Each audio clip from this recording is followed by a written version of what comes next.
জুলাই সনদের আমাদের কাছে যে কপিটা পাঠানো হয়েছে ওটা কিন্তু দুইবার, প্রথমে একবার পাঠিয়ে আবার পরে একটা পরিমার্জিত পাঠিয়েছে। এর আগে যেটা আমাদেরকে পাঠিয়েছিল ওটা ছিল একটা স্ট্রাকচার, ওখানে কিন্তু শর্তগুলো কী আলোচনা হয়েছে সেটা দেওয়া হয়নি। স্ট্রাকচারটাতে আমরা কিছু অ্যামেন্ডমেন্ট দিয়েছি ভাষাগত কিছু জিনিস উল্লেখ করার জন্য। তো আমরা যে সমস্ত বিষয়গুলো দিয়েছিলাম সেগুলো তারা এখন ইনক্লুড করেছে। এটা একটা পার্ট, যে পটভূমি, এটার ভূমিকা, এটার একটা হিস্ট্রি, কী কী জিনিস ছিল সেগুলো আমরা মনে করি মোরাললেস সেগুলো ঠিকই আছে। আমরা যে সমস্ত বিষয়ে বলেছি, দৃষ্টি আকর্ষণ করেছি, ওগুলো ওনারা অ্যাকোমোডেট করার চেষ্টা করেছেন। মোরাললেস সেখানে খুব বড় ধরনের কোনো আমরা আর পার্থক্য দেখি না। আরেকটা পার্ট যেটা, সেটা হচ্ছে কোন কোন বিষয়ে প্রায় 84টা পয়েন্ট সেখানে উল্লেখ করা হয়েছে। 84টা পয়েন্টের মধ্যে প্রায় 9টা বা 10টা জায়গায় নানা ধরনের আপনার নোট অফ ডিসেন্ট আছে। এইখানে আমরা টোটালটা পড়তে গিয়ে যেটা দেখলাম সেটা হচ্ছে যে কিছু কিছু জিনিস একটু জটিল হয়ে গেছে, যে একেবারে আইনের ভাষায় ধারা উপধারা উল্লেখ করার কারণে এটা হয়তো নেক্সট টাইমে বাস্তবায়নের জায়গায় হয়তো কোনো ছোটোখাটো জটিলতা হতে পারে।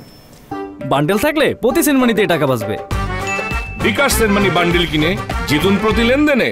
আর মেজর যে জায়গাটায় আমরা একটু শঙ্কিত বা আমরা কিছুটা দ্বিধাগ্রস্ত সেটা হচ্ছে যে এই যে নোট অফ ডিসেন্টটা দেওয়া হয়েছে এটার আসলে পরিণতিটা কি হবে। কারণ ক্ষমতায় যারা যাবে তারা যখন এই নোট অফ ডিসেন্টটা থাকবে, তার মানে তো এটাই আমরা বুঝি যে উনি এটা বাস্তবায়ন করবেন না। সো উনি যদি এটা বাস্তবায়ন না করেন বা এটা যদি খণ্ডিত অংশ উনি বাস্তবায়ন করেন, তাহলে আমাদের যে জুলাই অভ্যুত্থানের যে স্পিরিট সেটা তো এখানে কিছুটা হলেও বাধাগ্রস্ত হবে। তো সেজন্য আমি আহ্বান করেছি, অনুরোধ করেছি, বেসিক্যালি আপনি তো জানেন যে নোট অফ ডিসেন্টটা বেশি দিয়েছে বিএনপি। আমরা বিএনপিকে আহ্বান করেছি যে এত দিনের আমাদের এত বড় একটা সংলাপ, এত বড় একটা গণ অভ্যুত্থান, এত পরিবর্তনের কথা আপনারাও বলেছেন, 31 দফার কথা বলেছেন, এখানে যা কিছু আলোচনা হয়েছে সব কিছু 31 দফার ভেতরেই আছে। 31 দফার ব্যাখ্যাটা নাই, আমরা এখানে ব্যাখ্যাগুলো অন্তর্ভুক্ত করার চেষ্টা করেছি। সুতরাং বিএনপির কাছে আমরা অনুরোধ করেছি যে ওনারা যাতে এটাকে রিভিউ করেন, ওনারা যাতে ওনাদের নোট অফ ডিসেন্টগুলো তুলে নেন। যদি পুরোটাই তুলে নেন আমরা বেশি খুশি হব। আর যদি ওনারা না, আমরা আপনার ঐকমত্য কমিশনেও আহ্বান করেছি, গতকালকেও আমার একটা ইন্টারভিউ কোনো একটা গণমাধ্যম নিয়েছে, সেখানেও আমি আহ্বান করেছি। তো সুখের খবর হচ্ছে আজকে শুনলাম যে বিএনপি আজকে মিটিং করছে এবং সেখানে একটা পত্রিকায় দেখলাম যে ওনারা পুনর্বিবেচনা করার চিন্তা করছেন। দেখেন, বিএনপির 31 দফাতে বলা আছে যে প্রধানমন্ত্রী পরপর 2বার বেশি ওনারা চান না যে প্রধানমন্ত্রী পরপর 2বারের বেশি থাকুক। তাহলে আমরাও তো একই কথাই বলেছি, আমরা বলেছি প্রধানমন্ত্রী যতবারই থাকুক 10 বছরের মেয়াদের, একবার পরে হোক বা পরপর হোক, 10 বছরের মেয়াদে প্রধানমন্ত্রী থাকতে পারবে না। তাহলে ওনারা যদি এটা মেনে নিতেন তাহলে তো এটা খুবই সুন্দর হতো। ওনারা ওখানে নোট অফ ডিসেন্ট দিয়েছেন। তারপরে আপনার আমরা সাংবিধানিক নিয়োগগুলোর ব্যাপারে আমরা একটা কমিটির ব্যাপারে একমত পোষণ করেছি। ওনারা শুধু একটাতে একমত হয়েছেন, নির্বাচন কমিশন নিয়োগের ব্যাপারে, বাকিগুলোর সাথে ওনারা নোট অফ ডিসেন্ট দিয়েছেন। তো যদি ওনারা এটা একমত হয়ে যেতেন তাহলে দেখা যেত যে সবাই একটু আশাবাদী হতো যে না, একটা নতুন ডাইমেনশনে আমরা প্রবেশ করছি। যেহেতু ওনাদের 31 দফাতেই বলা আছে যে প্রধানমন্ত্রী, রাষ্ট্রপতি, মন্ত্রী পরিষদ এবং সাংবিধানিক যে সমস্ত পদগুলো আছে এগুলোতে ওনারা এক ধরনের ভারসাম্য আনতে চান এবং ওনারা এক ধরনের জবাবদিহিতা, স্বচ্ছতা নিশ্চিত করতে চান। তো স্বচ্ছতা নিশ্চিত করবেন কীভাবে? আমরা তো সেজন্যই কমিটিগুলোর প্রস্তাব করেছি।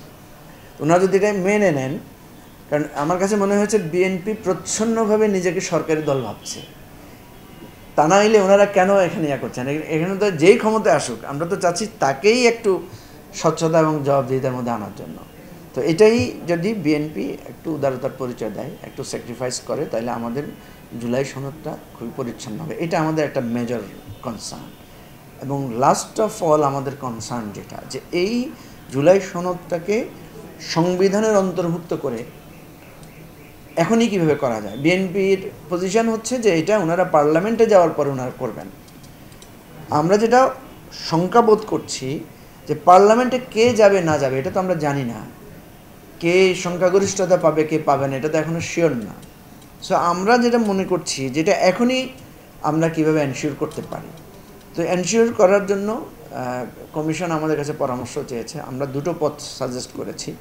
একটা হচ্ছে সংবিধানের 106 যেটা আপনার আর্টিকেল 106-এর অধীনে ডক্ট্রিন অফ নেসেসিটির আন্ডারে আমাদের অ্যাপিলেট ডিভিশন, সুপ্রিম কোর্টের অ্যাপিলেট ডিভিশন মতামত নিয়ে এটা নিয়ে একটা অর্ডিন্যান্স আকারে জারি করা। যদি ওনারা মনে করেন যে না এটা অর্ডিন্যান্সে কভার করবে না, তাহলে আমাদের অনুরোধ হচ্ছে যে আপনারা একটা গণভোট নিতে পারেন। গণভোটটা কিসের ভিত্তিতে হবে? যে আমাদের যে জুলাই সনদের সংবিধানের অ্যামেন্ডমেন্টের কথা আমরা বলেছি, এই অ্যামেন্ডমেন্টটা তত্ত্বাবধায়ক সরকার বা অন্তর্বর্তীকালীন সরকার করতে পারবে কি পারবে না। বেশিরভাগ মানুষ যদি এটার পক্ষে রায় দেয় যে পারবে, তাহলে এটা করবেন ওনারা। আর যদি পারবে না, তাহলে এটা পার্লামেন্টে যাবে, তাতে তো কোনো বিরোধ নাই। আমরা বরং আরও ফেয়ার জায়গায় চলে গেলাম, জনগণের কাছে চলে গেলাম। তো এটার বিরোধিতা করার কি আছে বলেন? আমরা বলতে কি আসলে বেশিরভাগ দল আর কি, বেশিরভাগ দল এখানে দেখা যাচ্ছে যে নোট অফ ডিসেন্ট দিয়েছে, প্রত্যেকটা ক্ষেত্রে বেশি আলোচনা দীর্ঘসূত্রিতা বিএনপির পক্ষ থেকে হয়েছে, বা বিএনপির জোট যেটা আছে সেটা থেকে হয়েছে। আর আদার দেন যারা আছে সবাই কিন্তু একই রকম পজিশনে ছিল। সো আমি এখানে এটা মনে করি না যে স্পেশালি কারো কথায় কমিশন নেওয়া হয়েছে, কারণ কমিশন নিজেই তো প্রস্তাবগুলো দিয়েছে। এটা তো সবার কনসাল্ট করেই তারা দিয়েছে, এবং এটার আগে তো তারা আলাদা আলাদা কমিশন করেছে। সুতরাং এটা আমাদের কোনো বক্তব্য না, এটা বক্তব্যটা কমিশনেরই ছিল। প্রস্তাবগুলো কমিশনই প্রস্তাব দিয়েছে, কমিশনই প্রস্তাব দিয়েছে, মানে আপনার 70 অনুচ্ছেদের কথা কমিটি প্রস্তাব দিয়েছে, কমিশনই প্রস্তাব দিয়েছে প্রধানমন্ত্রীর মেয়াদের ব্যাপারে, রাষ্ট্রপতি নির্বাচনের পদ্ধতির ব্যাপারে। তো সুতরাং এটা আমাদের কথায় একমত হয়েছে বিষয়টা এমন না, সবার কথাকেই কমিশন মানে প্রপোজ করেছে। আমরা তো মনে করি অন্তর্বর্তীকালীন সরকারের এখতিয়ার আছে, এখতিয়ার না থাকলে সে ইলেকশন করবে কীভাবে? আমরা তার কাছে ইলেকশন চাচ্ছি, সে তো একটা পুরো দেশের নির্বাচনই পরিচালনা করবে। মানে সাংবিধানিক কাজে বাধ্যবাধকতা আছে, সাংবিধানিক। এখন প্রশ্ন তুলছেন আপনি সাংবিধানিক তার ক্ষমতা আছে কিনা।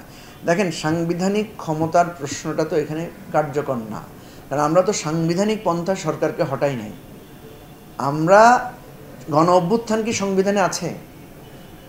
একটা প্রধানমন্ত্রী তার ক্ষমতা ছেড়ে পালিয়ে যাবেন, এটা কি সংবিধানে আছে?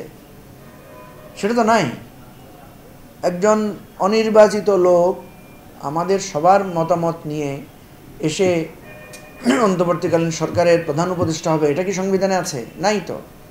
তাহলে আমরা যদি মানে জনমত বা মানুষের আকাঙ্ক্ষাকে প্রতিফলিত করার জন্য সরকার গঠন করতে পারি, মানুষের আকাঙ্ক্ষার প্রতিফলন হিসেবে আমরা যদি এতগুলো কমিশন গঠন করতে পারি, এবং আবার যদি বলি যে সংবিধানে নাই, তো আপনি বলতে পারেন না, কারণ 106-এর আন্ডারেই তো সরকার কাজ করছে। তাহলে এই ক্ষেত্রে তো সে সংবিধানের অধীনে কাজ করছে। তো ফলে ওই একই পথেই তো আমরা বলছি যে আর্টিকেল 106-এর আন্ডারে, আর্টিকেল 106-এ কি বলা আছে? বলা আছে এমন জিনিস যেটা সংবিধানের আওতায় পড়ছে না, আপনাকে করতে হচ্ছে, ইমার্জেন্সি, আপনার কিছু করার নাই, সেই কারণেই তো এটা করা হচ্ছে।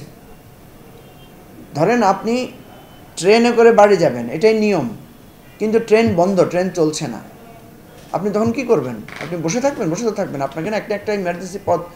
এই জন্যই বলা হচ্ছে যে 106-এর আন্ডারে সুপ্রিম কোর্টের অ্যাপিলেট ডিভিশনের মতামত নিয়ে ওনারা বলুক যে এটা জনগণের আকাঙ্ক্ষা হিসেবে আমরা এটাকে বাস্তবায়ন করতে চাই।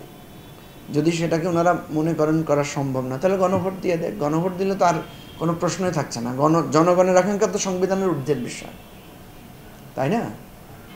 এই জন্য আমরা মনে করি যে বিএনপি যদি এটাতে একমত হয়ে যায়, তাহলে এই ভাষাগত প্রয়োগকৃত কিভাবে আমাদের এই সনদ বাস্তবায়ন হবে এটা নিয়ে যে বিতর্কটা আছে, এটা কেটে যাবে।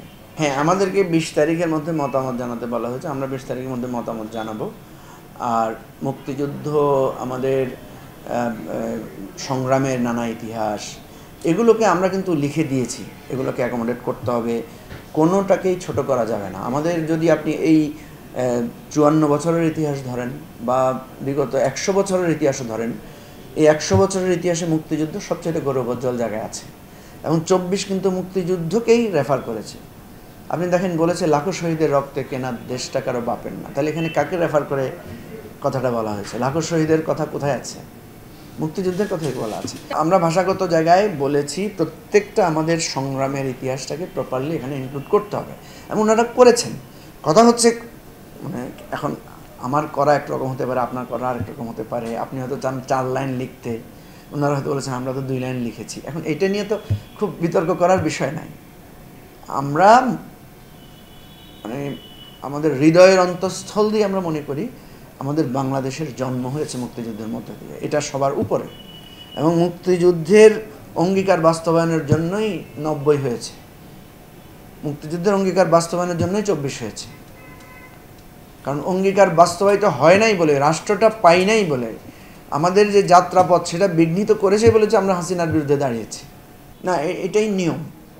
কারণ আপনি যদি, আমি তো বলেছি সংবিধানের নিয়মে তো এই গণ অভ্যুত্থান অবৈধ।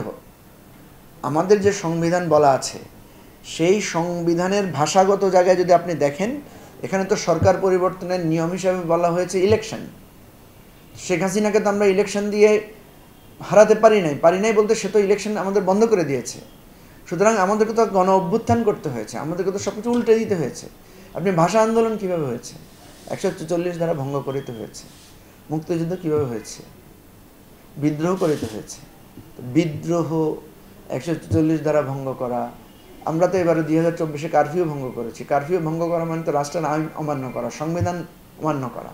কিন্তু তখন তো একটা বেসিক একটা রাষ্ট্রের কাঠামো চাওয়ার একটা প্রয়োজন ছিল। হ্যাঁ, আর এখানে রোগ হয়েছে, রোগ সারানোর প্রয়োজন।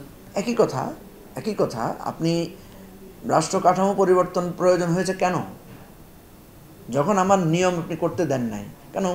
আমরা তো 70-এর নির্বাচনে তো অংশগ্রহণ করেছিল সবাই, বিপুল বিজয় ছিল। কেউ তো তখন পাকিস্তান ভাঙার কথা বলে নাই। হ্যাঁ, কেউ তো তখন আপনার আলাদা করে বাংলাদেশ রাষ্ট্রের কথা বলে নাই তো তখন। কিন্তু পাকিস্তান ফ্রেমওয়ার্কের মধ্যে 70-এর নির্বাচন হয়েছে। এরপর যখন 25শে মার্চের গণহত্যা হয়েছে, যখন বিহারি কিলিং হয়েছে, তখন তো এক ধরনের বিভেদ তৈরি হয়ে গেছে, অনিবার্য হয়ে পড়েছে স্বাধীনতা যুদ্ধ। এবারটা যেহেতু আমার স্বাধীনতার সংগ্রামের প্রশ্ন ছিল না, এবার একটা প্রশ্ন ছিল আমার গণতন্ত্র এবং অধিকারের রক্ষা, এবং সেটাও অনিবার্য হয়ে গেছে আমাকে এই প্রথাগত ওই আইন ক্ষমতাকে মানে উপেক্ষা করার বা তার বিরুদ্ধে বিদ্রোহ করার। ফলে আপনাকে বলতেই হবে যে এই জুলাই সনদই আপহোল্ড করবে। সংবিধানের কোনো কিছু যদি এটাকে অবৈধ করার, এটাকে অসাংবিধানিক বলার চেষ্টা করে, তাহলে এটাই আপহোল্ড করবে, ওটা করবে না। এটাই নিয়ম। এই জন্যই সনদ তৈরি করা হয়েছে এবং এই জন্যই আমরা ঘোষণাপত্রের কথা বলেছি। পৃথিবীতে সবসময় এভাবেই ঘোষণাপত্রগুলো হয়, রিপাবলিকগুলো এভাবেই ডিক্লেয়ার করা হয়। 54 বছর পরে নতুন রাষ্ট্রের ঘোষণাপত্র না, আপনি যখন একটা বাড়ি তৈরি করেন না, ঠিক আছে, তো বাড়িকে যখন আপনি আবার রিফর্ম করেন, রিকনস্ট্রাক্ট করেন, কোথাও দরজা ভেঙে ফেলেন, কোথাও নতুন করে দরজা লাগান, কোথাও জানালা করেন, কখনো আপনি মানে পুরো ভিত্তিও পরিবর্তন করেন, এটা একটা। আর একটা হলো যে আপনি বাড়ি বদল করে ফেললেন, এই বাড়ি উঠাই দিয়ে আপনি আরেক জায়গায় গিয়ে বাড়ি করলেন। এই সব কিছুই এখানে আছে। এখানে দেখেন নতুন সংবিধানও করা হয় নাই, আগের সংবিধানটাই রাখা হয়েছে। এখানে একটা ম্যাসিভ চেঞ্জ করা হয়েছে, যেটাকে পুনর্লিখন, কোথাও সংস্কার, কোথাও সংশোধন, সব ধরনের কাজই করা হয়েছে। সাধারণত পার্লামেন্টের সংবিধান সংশোধন করা হয়। আপনি বলেছেন 30 জনের জায়গায় 50 জন করলেন, কোথাও বলেছেন রহি আছে, সেখানে আপনি রয়েছে। এই ধরনের ছোটোখাটো সংশোধনগুলো করা হয় অ্যামেন্ডমেন্টের মাধ্যমে। আর সংবিধান তৈরি করা হয় গণপরিষদের মাধ্যমে। এই জন্য কিন্তু গণপরিষদের দাবিটা ছিল। এখানে আমরা দেখতে পাচ্ছি একটা ম্যাসিভ চেঞ্জ। ইভেন আপনার সংবিধানের মূলনীতিতেও পরিবর্তনের বা সংশোধনের, পরিমার্জনের কথা এসেছে। এখানে কাঠামোগত জায়গায় পরিবর্তনের কথা এসেছে। রাষ্ট্রপতি এবং প্রধানমন্ত্রীর যে ক্ষমতার ভারসাম্য, এটা কিন্তু আমাদের যেই সংসদীয় পদ্ধতির সরকার, সেই সরকারের চরিত্রেও কিছুটা পরিবর্তন আছে। তো এইটা একটা এক্সট্রাঅর্ডিনারি ইস্যু। এটাকে প্রশ্নবিদ্ধ না করে বরং এটার আমাদের এই আকাঙ্ক্ষা আকারে, জন আকাঙ্ক্ষা আকারে আমরা যদি পাঠ করি, এবং এটার একটাই সমাধান হতে পারে যদি আপনি গণভোটের মধ্য দিয়ে এটাকে রেকটিফিকেশন করে নেন, তাইলে সহজ হয়ে যাবে। কেউ আর এটা নিয়ে প্রশ্ন তুলতে পারবে না।